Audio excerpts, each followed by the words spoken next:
Good morning, everyone. Well, you might be wondering what a monk is doing commenting on political events in the United States of America, and specifically commenting on the presidency of Donald Trump.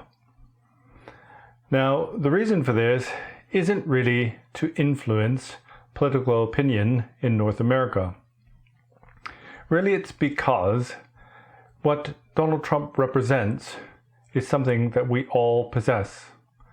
He represents some of the worst possible attributes of human character. And we all know that he's a severely broken individual, but to a greater or lesser degree, we are the same. We make the same mistakes, maybe they're just less noticeable. And especially when it comes to the spiritual path, then it's very important for us to identify our own sort of mistaken ways of thinking. And one of the things that stops us from seeing our mistaken ways of thinking is we're not able to identify internal conflicts in our beliefs about the world. So we all have a worldview, right? Now, Donald Trump has this worldview that things like DEI are very negative and very harmful. Also, he believes in things like deregulation, etc. And primarily, then he sees anyone who doesn't supplicate him to be quite bad. Especially his enemies, then he seeks revenge. He sees them to be absolutely terrible, and he wishes to blame all of his issues, all of his problems, all of the problems on the world on his enemies, and he seeks revenge. So there was this tragic incident last night when a plane crashed in DC and all the passengers died, as well as the pilots and the crew of a military helicopter. And it's very tragic and it's very sad, and nobody wants to see that happen. Now, I wasn't surprised to see Donald Trump politicize this. In fact, we should all just get used to this. This is what we expect, right? He's going to politicize it. He's going to blame his enemies on it. He'll blame everything on Biden. Anybody he doesn't like, he'll blame everything on DEI because he has this worldview. But you have to understand, we do the same thing. We have this kind of worldview. We see the world to be in a particular way, and we try to make the world fit that view. So that's what he's done. Now, in meditation, it's quite harmful because what we do is we fabricate a notion about how the mind works, about what consciousness is, and then we kind of try to make the world fit to that. And the way that we are mistaken is that we experience the world, or we perceive the world as being orbiting around the self, orbiting around me. I'm the most important thing. I'm at the center of the universe, and everything relates to me. And we bring this with us to the table in anything that happens. So Trump came to the briefing, and of course the first thing he did was try to blame everything on DEI, blame it on Buttigieg, blame it on Biden. That's natural, right? We just have to accept that. He's going to do that. That's not surprising. Don't let it give you a headache. Don't let it make you depressed. You got 4 more years of this at minimum, and so you better get used to it. Now, the point here is that his statement was that he was suggesting strongly that the cause of the crash, of course, there's no evidence of this. The investigation hasn't even started, really, or has just barely started, but he's suggesting very strongly that it's because of DEI. And he mentioned some DEI hires and the type of people that they're allowing to work in flight control. And he says we need genius people. We need a meritocracy. Now, when questioned about this, his response was that he didn't have any evidence, but he knew this because he has common sense. It only makes sense. It has to be that. And I have common sense and most people don't. This is what the statement he made, right? It's common sense to believe that the crash happened because of people being hired into flight control who are being hired because of equity and inclusion and not because of their merits or their intelligence. And then after that, a reporter asked him a very important question. The reporter asked, so is flight safe in America? Should people be worried about flying? And he said, of course not. No, it's perfectly fine. It's perfectly safe, right? Because he doesn't want people panicking. What he didn't realize is that there's an internal contradiction there, right? If you're saying it only makes sense that this crash happened because of the terrible policies of Biden and DEI hire, Therefore, there's lots of people employed who are not up to the job. They aren't qualified, and they were only hired because they're black, or because they're disabled, or because they're dwarfs, etc., etc., etc. And then at the same time, he said that it was perfectly safe to fly in the United States. Now, those two positions are completely contradictory. He said it was common sense to blame it on DEI, even though he had no evidence of this, because, of course, that would be the result. If you hire a bunch of people just because of their color of their skin, because of their disability, then things are going to become unsafe. Which is saying that it's unsafe, right? And that's why this accident happened. But then when he was grilled or asked to clarify, is it safe to fly? He said, of course it is safe to fly. And within that, there's a complete internal contradiction. He completely contradicted his own position. Now we need to recognize this, because this is one of these fundamental human drawbacks or mistakes that we have, and we fall into this trap all the time. And this is why we end up telling sort of little lies, etc. We'll say something that obviously is not based on fact, or is based on a mistaken assumption, and when people press us on it, then we'll push a negative narrative, a kind of lie, to justify that statement we made. And it's the same thing that happens in meditation, actually. When people are guided through meditation, and then they are asked about their experience, they will give statements that are blatantly false. They're not trying to be deceptive. It's just because they have assumptions about reality. They have this worldview. And then when you ask people about that kind of assumption, and then it's shown into a light to be contradictory. And then what we do is we have these kleshas. Kleshas are negative emotions. So we've got pride, right?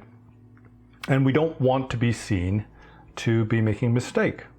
And so we cover it up by making something else up. For example, the other day, somebody was talking to me about chemtrails. And I said, I don't believe in that. That's all a load of nonsense. My reason for this was that, as we know, then airlines operate on very, very tight profit margins. Very tight profit margins. So, for example, even if you have one more suitcase, then they have to calculate the extra amount of fuel, etc. And so we have to pay for our baggage, right? That's because in airline transport, then weight is really important. So it would be crazy to think that they would fill up the airplane with a ton of like aluminum oxide flakes to be dumped into the atmosphere, secretly, and no one would notice. It's crazy. And then somebody came back to me and said, oh, they figured that one out. The planes don't have fuel in them. Right? So this is exactly it. We just create something even more crazy to justify the crazy statement we made. And then if you ask them, well, how does a plane fly? Oh, it's gravity propulsion. Right? So they say there's this technology that the government is hiding from people. Like America and China, they have this technology. They don't want anybody to know about it. Okay, so every airplane, commercial airplane in the world, has got a gravity propulsion engine. So it doesn't need fuel. And in the place of the fuel, then they're putting this aluminum oxide, or whatever it is, to dump in the atmosphere, chemtrails. Now, just set aside that the maintainers of the airplane would probably know if they were, filling up the plane and it wasn't diesel going in or airline fuel going in, but it was actually like flakes of aluminum or something like that. They'd probably notice, right? But just look at the engineers, the mechanics, right? You ask a mechanic, if you went to your plane and you went to service it, and instead of having a normal jet engine, there was some new technology that you'd never seen before, would you notice? Of course they would. So in order to make this whole theory work, that everybody has to be complicit, right? Everybody has to be in on the game. How many is that? How many people is that? How many airline maintainers are there in just one airport? Hundreds of employees all over the world, thousands and thousands of people. The people who put the fuel in, they all got to be in on it and keep it a secret? I don't think so. Even when something quite seriously is being kept secret in government, it often leaks, right? Because somebody will be a whistleblower. People like that sort of thing, and they can sell these things to other people. And these days, if you go on social media and you expose something, you can become really famous. So it's all basically, what I'm saying, it's all complete bullshit, but we just buy into it. That's how people are these days. And we don't recognize our negative emotions, and we don't recognize them in others. I think there's this kind of culture where we see somebody like Trump, who's obviously a totally broken individual, He's very, very proud, very, very angry, very vengeful. It's got all these negative qualities. And then we see that and we try to pretend it doesn't exist, especially if you're his follower, right? And then in order for that world to be real, this fake world that you believe in, to actually be real, then you've got to kind of ignore your own negativities. And this is what happens.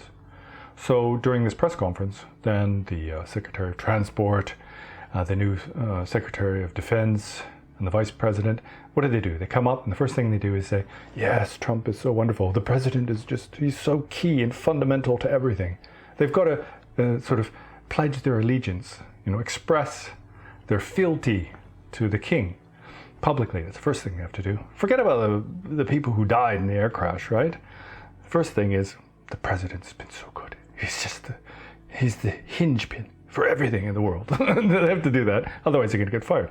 So we all become complicit, right? And I think this is the way, we work like this on a subtle level, but Trump does this very overtly, is that it's kind of like, I've got faults, but so do you, don't you, right? Like if I gave you $1 million, you would take it for a bribe, wouldn't you? And then we kind of think like, well, this $1 million is actually quite a lot of money. And so we get roped into it. It's the way that gangsters work, right? It's the way that Putin works, right? This is how the whole oligarch system works. You enrich these people and it's in exchange for their loyalty. And in the case of Russia, for example, then if your loyalty diminishes, then you're going out a window, right? You're just going to disappear. It's foolish, really. These oligarchs don't realize this. They don't realize the danger they're in because they're given temporary power, but they're very expendable. You just look at the model in Russia, for example. It didn't start off with extrajudiciary killings from the very day one, right? Putin didn't start giving people polonium from day one. It's a slow process. It's a kind of like a cancer. So as a spiritual practitioner, then what you need to do is always retain your integrity, right? Do everything you can to avoid the slightest negativity. So these days people think it's okay to lie as long as you get away with it, as long as it's sort of beneficial. That's the way politicians work. But this shows a complete lack of belief in karma, cause and effect. And karma, cause and effect is infallible. And because of this, instead of being angry with Donald Trump, then one should have compassion. Because everything he's doing, this ignorance of the power of karma, means that for lifetime after lifetime, he will be reborn in unfavorable circumstances. And what happens is we get cancer or our relative dies in a plane crash and we think, oh, why did it happen to me? Why am I suffering so much? But if you're a Buddhist, this question should never arise in your mind. To start off with, it's terrible. Why did it happen to me? It's like saying, why didn't it happen to my neighbor or somebody else, right? It's an absolutely terrible way to think. But aside from that, you have to understand that our experiences are based on our previous karma, positive and negative. And so it doesn't do any good to blame others, really.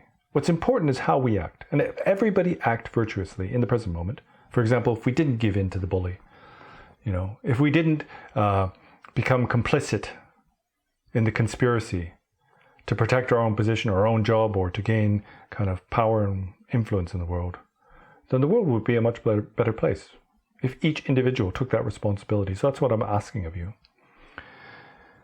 But we don't recognize these contradictions, right? Like Trump has been pushing and pushing and pushing for deregulation.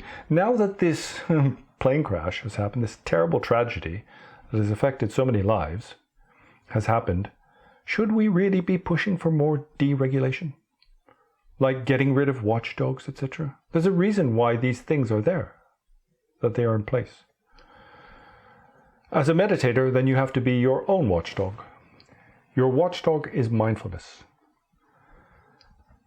As the Buddha famously put it, you are your own protector. You are your own worst enemy. Through actions virtuous and negative, you are your own watchman. That means that it is up to us.